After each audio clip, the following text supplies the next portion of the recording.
விடியற்கால குளிர், மண்ணின் வாசனை. ஒரு புதிய நாள் மெதுவா தொடங்குது. அவள் மெதுவா விழிக்கிறாள். சூரிய ஒளி அவள் முகத்தை மெதுவா தொட்டு எழுப்புது.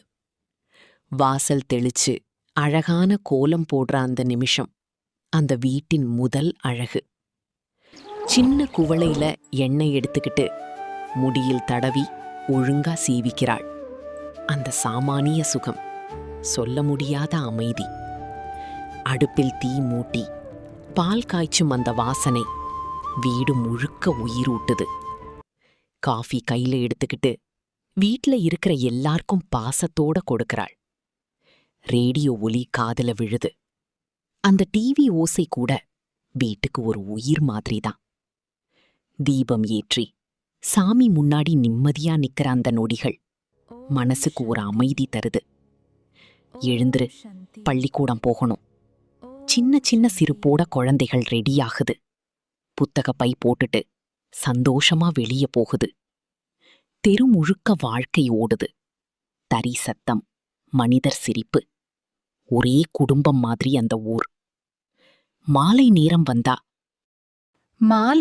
வந்தா அந்த தெரு முழுக்க மீண்டும் சிரிப்புலி. கபடி, கண்ணாமூச்சி. சண்டை வந்தாலும் அடுத்த நிமிஷம் மறந்துட்டு மீண்டும் சேர்ந்து விளையாடும் அந்த நட்பு.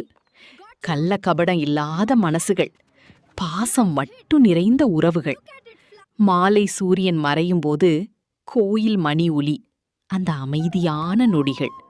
சிலர் குடும்பத்தோட சினிமாக்கு போகும் சந்தோஷம், சைக்கிள் பயணம், சின்ன சின்ன மகிழ்ச்சி. இரவு நேரம் அந்த டிவி ஒலி மெதுவா ஓடுது.